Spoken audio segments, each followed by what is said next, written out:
Bom dia, estamos novamente aqui, podemos nesta manhã lembrar durante esse culto da data de Pentecostes, essa data importante para a vida da igreja, que é quando a igreja lembra a vinda do Espírito Santo.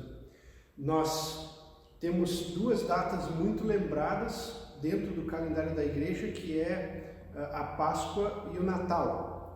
Claro que nessa sequência dentro de cada ano, se bem que a gente lembra primeiro do nascimento do Senhor Jesus e vamos lembrar depois, logicamente, da morte e, consequentemente, depois nós lembramos da sua ressurreição. Mas se tem uma terceira data que é muito lembrada e celebrada dentro da vida da igreja, é justamente o dia de Pentecostes. Porque com a vinda do Espírito Santo, que havia sido prometido por Jesus, a igreja começou a surgir. Não como igreja no começo, porque os discípulos de Jesus começaram a pregar o Evangelho depois que o Espírito Santo desceu e as pessoas começaram a crer. E estas pessoas começaram a se reunir. E mais tarde, esses grupos reunidos foram chamados de igreja. Que Deus nos abençoe nesta manhã de Pentecostes e que Deus nos abençoe durante este culto. Eu desejo que Deus abençoe a sua vida também. A passagem bíblica que nós temos nesta manhã, Atos capítulo 1, o versículo 8 diz o seguinte: porém, quando o Espírito Santo descer sobre vocês, vocês receberão poder e serão minhas testemunhas em Jerusalém, em toda a Judéia e Samaria e até os confins da terra, ou até nos lugares mais distantes da terra. Quando o Espírito Santo veio, de fato foi assim com os discípulos, que eles testemunharam. E quando testemunharam, as pessoas, ouvindo do Evangelho, começaram a crer. O mesmo Espírito que age em quem está pregando, também age naqueles que decidiram crer. Que Deus nos abençoe, porque nós hoje também somos esse confins da terra, esses lugares mais distantes. Estamos nós aqui no Brasil, aqui em Santa Catarina, aqui em Pouso Redondo, aí na sua cidade. Nós estamos bem mais longe de Jerusalém. E o Evangelho chegou aqui, como Jesus tinha dito que aconteceria e havia dito que enviaria o Espírito Santo justamente para que isso fosse possível. E como testemunhas dele, como discípulos, nós somos convidados a fazer a mesma coisa. Continuar testemunhando sobre o agir do mesmo Espírito que ainda está disponível. Nós oramos nesse momento. Senhor Jesus, obrigado por esta manhã, obrigado pelo envio do Espírito Santo, obrigado pelo teu cuidado com a nossa vida. Obrigado porque não depende das coisas deste mundo o fato de o Senhor estar agindo. Então, se o Senhor disse uma vez que o Espírito Santo seria enviado, o Senhor mantém isso como uma palavra que o Senhor sustenta. E porque o Senhor tem condições de sustentá-la. Não há possibilidade de o Senhor alterar aquilo que o Senhor tinha prometido em função das coisas que estão acontecendo nesse mundo. Então, nos alegramos com isso. E queremos também, nesse dia, comemorar e celebrar como igreja o envio do Espírito Santo justamente sobre nós, aqueles que decidiram crer no nome do Senhor Jesus Cristo. Pai Santo, que Tu nos abençoes nesta manhã. Nós oramos agradecidos e também colocamos nas Tuas mãos a nossa vida, reconhecendo que somos pecadores. Nós Te pedimos perdão no nome de Jesus, porque nós pecamos de muitas maneiras. E de vez em quando também fazemos com que o Teu Espírito Santo não tenha talvez tanta vontade assim de agir na nossa vida, porque a gente não coopera muito para que o nosso viver seja santo, no sentido de que o Espírito Santo tenha alegria de estar com a gente. Conduze-nos de tal maneira que a gente busque e deixe esse Espírito Santo agir, já que o Senhor nos enviou um presente tão grandioso. Só que esse presente está vivo e Ele quer achar um lugar legal na nossa vida. Então, ajuda-nos também nesse sentido. Pai Santo, em nome de Jesus, nós Te pedimos perdão, porque cremos no nome de Jesus como o único capaz de nos estender e ofertar o perdão. Em nome de Jesus, obrigado pelo perdão dos pecados e que Tu nos abençoes nesta manhã. Nós oramos assim porque cremos no nome de Jesus e entregamos esse culto nas tuas mãos. Amém. Tobias nos dirige um momento de louvor. Bom dia a todos, então. O nome da música é Em Tua Presença.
Obrigado, Tobias.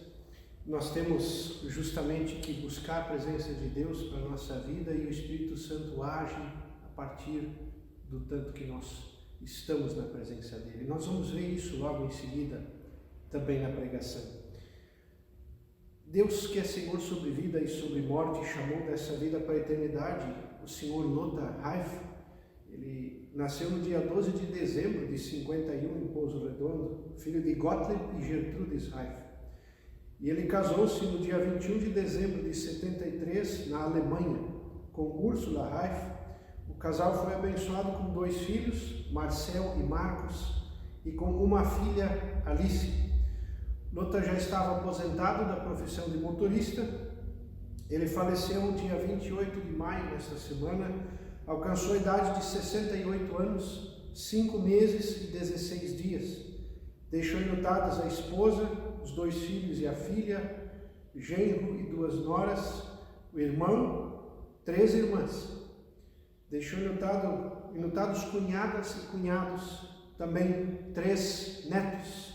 Oramos nesse momento pela família. Senhor Jesus, a partir do nome da família Reif, eu quero pedir que Tu estejas consolando cada um dos familiares do Lothar e sustentando eles nos Teus braços, incentivando-os a procurar a Tua presença, agindo na vida dele com o Teu Espírito Santo.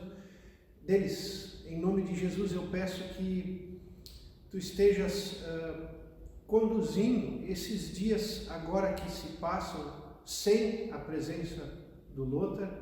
Ele estava doente já há algum tempo e a família foi se acostumando com esse processo do cuidado, e agora aquela pessoa que tanto precisava de cuidado, ela não está mais ali. Ajuda cada um deles a se adaptar com essa nova realidade, e eu clamo, transforma em bênção a memória do Lothar para cada um dos familiares.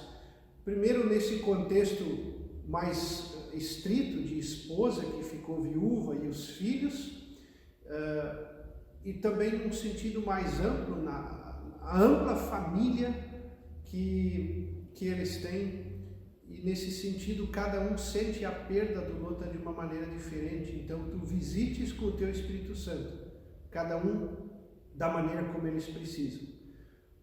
Oramos no nome de Jesus, e a partir do nome da família Reif nós pedimos, visita com o Teu Espírito Santo cada um daqueles que estão enlutados em função de outras perdas na família. Às vezes são outras perdas que acontecem, que deixam a pessoa numa situação de luto.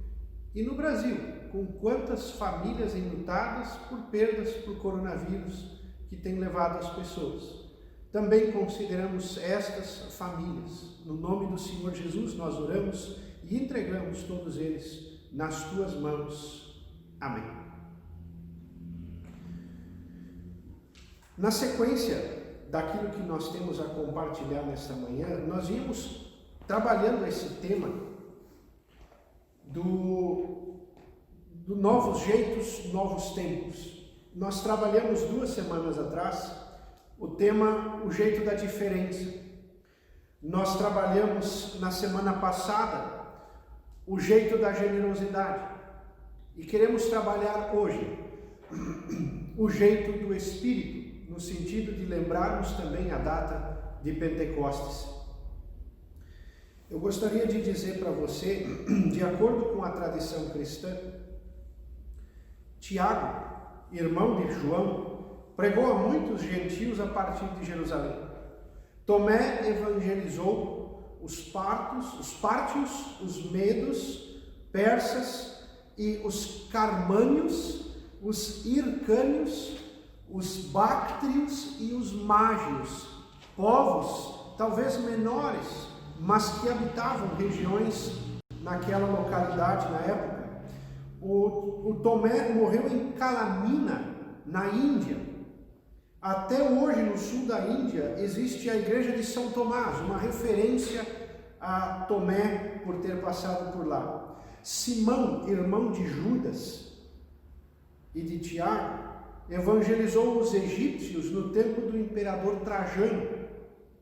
Simão, o apóstolo, pregou a Cristo na Mauritânia e no norte da África. Marcos evangelizou o Egito, onde foi martirizado na cidade de Bucolos. Bartolomeu também chegou até a Índia, traduziu para uma das suas línguas o Evangelho de Mateus e morreu na Armênia. André chegou com o Evangelho até a região da atual Rússia, pregou aos sítios que moravam lá, além de testemunhar aos etíopes. Mateus também evangelizou a Etiópia e o Egito, vindo a ser morto por Hircano. Felipe padeceu pregando o Evangelho em Hierápolis, na Frígia, e outros cristãos anônimos fizeram o Evangelho chegar também à Acaia, toda a Ásia, Acaia, a região da Grécia. Na Ásia, entrou por mais diferentes redutos dos bárbaros, onde dificilmente outro povo conseguia entrar.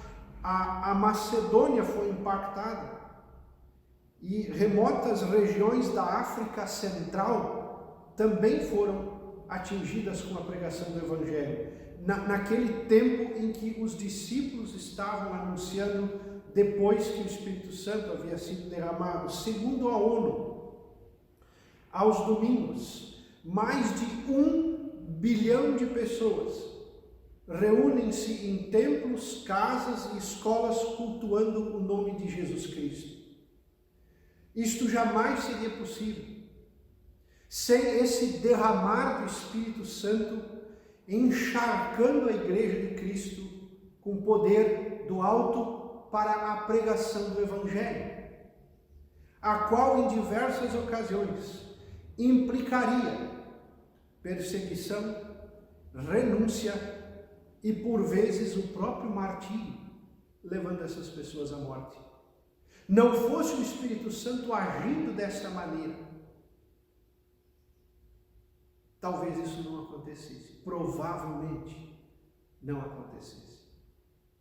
Perceba que junto com a passagem bíblica de Atos 1, versículo 8, que foi lida no início do culto, eu compartilho com você também o Evangelho de João, capítulo 20, os versículos 19 até 23. Ali nós lemos: naquele mesmo domingo, à tarde, os discípulos de Jesus estavam reunidos de portas trancadas, com medo dos líderes judeus. Então Jesus chegou, ficou no meio deles e disse: que a paz seja com vocês. Em seguida, lhes mostrou as suas mãos e o lado, e eles ficaram muito alegres de ver o Senhor, onde ele havia sido crucificado e onde tinham fincado a lança nele enquanto ele ainda estava na cruz. Os discípulos o reconheceram e ficaram alegres de vê-lo. Então Jesus disse de novo: que a paz se esteja com vocês. Assim como o Pai me enviou, eu também envio vocês. Depois soprou sobre eles e disse: recebam o Espírito Santo. Se vocês perdoarem os pecados de alguém, esses pecados são perdoados. Mas se não perdoarem, eles não são perdoados. Senhor Jesus, clamamos pela Tua bênção e pela Tua misericórdia nesse momento e pedimos que Tu nos dirijas durante esta reflexão aqui, no sentido de capacitar-nos a perceber o que a Tua Palavra nos ensina e perceber que isto é também para a nossa vida. Nós oramos no nome de Jesus Cristo. Amém. O primeiro ponto que eu convido você para nós refletirmos nesta manhã é o jeito de Deus, não o nosso. Essa é a primeira coisa que o Espírito Santo vai nos ensinar. Enquanto Jesus Cristo ensinou os seus discípulos a caminhar e a viverem como cristãos, o Espírito Santo torna possível, ele capacita para essa caminhada. O Espírito Santo capacita para caminhar os passos apontados por Jesus. Então nós podemos ver assim: Jesus caminhou com os discípulos durante 3 anos. Eram vários discípulos, muitos de fato, dos quais sabemos o nome de 12, e esses 12 eram os mais próximos dele, e ainda dentro desses 12 havia alguns mais próximos ainda, com os quais ele passou mais tempo, com os quais esses viram o agir dele, testemunharam o que ele fez, talvez mais do que outros haviam testemunhado, justamente pela proximidade que eles tinham de Jesus. Enquanto Jesus caminhou com os discípulos, o Espírito Santo caminha dentro dos discípulos, junto com eles, porém dentro deles, habitando neles, levando eles a crer, levando os discípulos a testemunhar e levando os discípulos a agir. Esse mesmo Espírito Santo continua agindo hoje.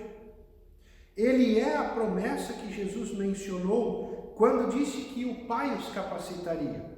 Veja em Lucas 24:49, diz: até que do alto sejais revestidos de poder. Jesus tinha dito para eles ficarem na cidade até que o poder viesse do alto. Eles ainda não sabiam do que se tratava naquele momento. Mas Jesus tinha dito, o Pai prometeu, eu volto para o Pai, e quando eu volto, vocês serão capacitados. Mas ser revestidos de poder para quê? Ora, para cumprir a tarefa que Jesus tinha deixado para eles, de serem testemunhas deles. Por um lado, ela está claramente relatada em Atos capítulo 1, versículo 8, vocês vão receber poder e serão minhas testemunhas, começando aqui em Jerusalém, depois na região e até os lugares mais distantes conhecidos e que passassem a ser conhecidos, tanto que nós hoje estamos aqui ouvindo o Evangelho e testemunhando num lugar bem distante de Jerusalém. Então, a primeira tarefa que Jesus tinha dado era para que fossem testemunhas dele. Mas nós temos uma outra passagem bíblica relatada no final do Evangelho de Mateus, onde Jesus ainda foi mais específico com os seus discípulos no sentido de dizer que tarefa era esta. Lá ele diz, nos versículos 19 e 20, em Mateus 28, portanto, vão e façam discípulos de todas as nações. Essa é a primeira tarefa. Façam discípulos, batizando-os em nome do Pai, do Filho e do Espírito Santo, ensinando-os a obedecer tudo que eu ordenei. E daí temos inclusive uma promessa, estarei com vocês até o fim dos tempos. O Espírito Santo capacita para essa tarefa de fazer discípulos, de batizar, de ensinar, de obedecer. Então o Espírito Santo capacita para viver do jeito de Deus, para cumprir a tarefa que Ele nos deu. O Espírito Santo não foi dado para nos capacitar o que nós quisermos fazer. Não é assim que eu me torno cristão e todas as minhas ideias começam a ser atendidas porque o Espírito Santo age em mim e concretiza as minhas vontades. Não, de forma alguma. O Espírito Santo aponta para aquilo que Deus diz, para aquilo que Deus quer, para a tarefa que Ele nos deu. Se cremos em Jesus, essa tarefa que Ele deu aos seus discípulos naquela ocasião, também é nossa. E nós somos capacitados da mesma maneira. Afinal de contas, se os discípulos não tivessem cumprido essa tarefa, talvez nós não tivéssemos ouvido o Evangelho. Mas esta é a vontade de Deus, e o Espírito Santo continua agindo, e o Evangelho chegou aqui. Segunda questão que eu gostaria de compartilhar com você nessa manhã, é que o Espírito Santo capacita para a proximidade com Deus. Eu gostaria de deixar isso muito claro para você, porque esta para mim é uma mensagem muito importante de Pentecostes. Ronaldo Lidório, pastor que atuou como missionário na África por 10 anos, ele aponta que precisamos entender Pentecostes, o derramar do Espírito Santo sobre a igreja, não como grandes congressos, renomados pregadores e suntuosos templos. Ele diz, isto não é Pentecostes. O Pentecostes é a real experiência com Deus. O Pentecostes é a perseverança na caminhada de fé. Pentecostes é o desejo de falar de Jesus. Perceba, muito mais do que coisas gigantescas, O Espírito Santo nos leva para um relacionamento pessoal e íntimo com o próprio Deus. Esta é a primeira capacitação que ele nos dá. Perceba, eu não estou dizendo que num grande congresso e na pessoa de renomados pregadores o Espírito Santo não possa agir. Eu não tenho dúvidas de que ele possa fazê-lo. E nem de que ele esteja presente nos templos onde as pessoas estão reunidas. Lógico, ele não está lá no templo por ser uma construção que seja mais luxuosa ou mais gigantesca no seu tamanho. Onde ele está é onde as pessoas querem adorar Jesus e testemunhar o nome dele. Eu não estou dizendo que o que é grande não é do Espírito Santo. Eu estou dizendo que Pentecostes tem muito mais a ver quando você busca a presença de Deus e deixa ele agir na tua vida. É o teu relacionamento pessoal com ele, as experiências que você tem com ele, construindo a sua própria caminhada de fé com ele. É quando você persevera na caminhada, é quando você insiste em caminhar com Deus, mesmo parecendo que às vezes ao redor as coisas não estão ajudando, mesmo quando parece que Deus não está agindo, mesmo quando você olha para um cenário político e econômico de uma nação e percebe que parece que não está funcionando mais. Você olha para uma situação de saúde e você percebe no país onde você está, ou no seu estado, ou no seu município, que as coisas não funcionam mais direito e que você fica preocupado e começa a dizer, puxa, mas isso aqui, que rumo que isso vai tomar? Ou então quando você olha para a vida da sua família e percebe, parece que não dá mais para viver junto, quando você percebe que parece que o seu casamento está se desfazendo, ou quando você percebe que você mesmo está perdendo a vontade até de viver. No meio destas coisas todas, às vezes a gente quer até desistir. E Jesus disse, continue perseverando, insista. Isso tem muito mais a ver com o Pentecostes, esse agir de Deus para dentro da nossa realidade. E de nós insistirmos em viver com Deus, mesmo que às vezes o nosso coração, o olho não viu, o coração não sentiu tanto assim o agir de Deus. E também o Espírito Santo nos leva a esse desejo de contar para as pessoas o que Jesus fez. Nós não podemos silenciar.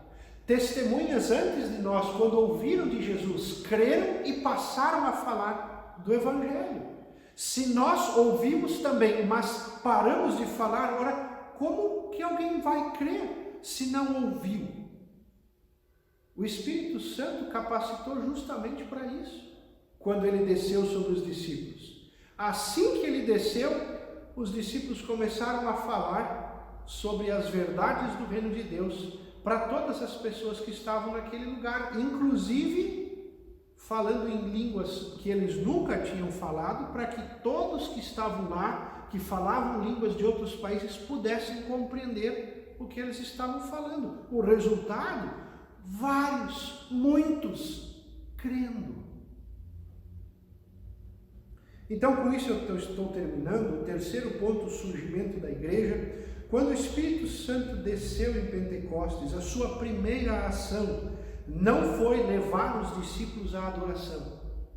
Os discípulos não entraram num êxtase e começaram a louvar a Deus, não foi essa a dimensão. A primeira coisa que o Espírito Santo fez foi capacitar os discípulos para a pregação do Evangelho, para a missão. No Pentecostes, homens e mulheres da cultura local daquele lugar e de culturas distantes, de lugares onde o jeito de viver é diferente, todos eles ouviram o Evangelho. O que isto significa? Que a igreja é uma comunidade sem fronteiras. Ela não pode estar limitada, não deve, porque a mensagem dela é para todos. A mensagem dela não pode ser alterada, mas ela serve para todas as culturas. Após o recebereis poder, ao descer sobre vocês o Espírito Santo, o alvo de Deus para a sua igreja passou a ser, e ainda é, até os confins da terra. Ou seja, Deus preparava ali uma igreja missionária. Quando os discípulos recebem poder de Deus, esse poder vem sobre eles e se cumpre a promessa que havia sido feita: vocês vão receber o poder ao descer sobre vocês o Espírito Santo. A partir do momento que essa promessa se cumpre, a tarefa dos discípulos, ou melhor dizendo, o alvo de Deus para a igreja, passa a ser até os lugares mais distantes. É como se Deus dissesse: eu estou capacitando vocês, agora vão por todos os lugares, porque vocês têm poder para isso. E esse poder é para fazer o que eu pedi: façam discípulos de todas as nações, tornem o nome de Jesus conhecido. E tornando o nome de Jesus conhecido, as pessoas passam a conhecer o Pai dele, o Criador, que envia ele para salvar esta mesma humanidade que ele criou e que havia se perdido, para que ele possa resgatar para ele essa humanidade que ele sempre quis, caminhando junto com ele. Como na palavra de um dos profetas, o profeta tinha dito que Deus queria ter o povo junto, e Jesus mesmo repete essa palavra depois e diz: como a choca junta os pintinhos, assim eu queria juntar o povo todo. Mas as pessoas não queriam caminhar com ele. A partir do anúncio do Evangelho para todos os confins da terra, para os lugares mais distantes, é justamente que as pessoas voluntariamente possam levantar a mão e dizer: sim, eu quero esse Jesus na minha vida. E elas vêm automaticamente atrás de Jesus, voluntariamente atrás de Jesus. Isso é coisa que o Espírito Santo faz, porque a nossa vontade, muitas vezes, é correr para longe de qualquer um que nos disser o que nós temos que fazer. Nós não queremos ouvir que nos digam o que fazer. Nós queremos dizer que nós mandamos em nós. O Espírito Santo nos convence de que nós precisamos de Jesus. Eu gostaria de concluir dizendo para você: deixe o Espírito Santo levar você a uma caminhada íntima com Deus. Essa intimidade com Deus abre espaço para que o Espírito Santo capacite você a se juntar ao corpo de Cristo, que é a igreja, e fazer parte da tarefa que Jesus nos deu: anunciar o Evangelho. Para o que vem depois, Jesus tem uma promessa, que foi dada primeiro para os discípulos e serve também para nós: eu estarei sempre com vocês até o fim dos tempos. Que Deus nos abençoe. Oramos. Santo Deus, no nome de Jesus Cristo, obrigado pela oportunidade de sermos lembrados pela Tua Palavra da vinda do Espírito Santo. Obrigado porque os Evangelhos relataram isso, e Lucas especificamente se ocupou na carta que ele escreve falando dos Atos dos Apóstolos. Ele também mencionou a promessa que Jesus tinha dado, e ele relatou o cumprimento dessa promessa, quando o Espírito Santo foi enviado. Obrigado porque hoje nós podemos lembrar que, de fato, o Espírito Santo veio, Jesus tinha voltado para a presença de Deus, como ele disse que o faria, depois o Espírito Santo foi enviado e capacitou eles lá naquele tempo.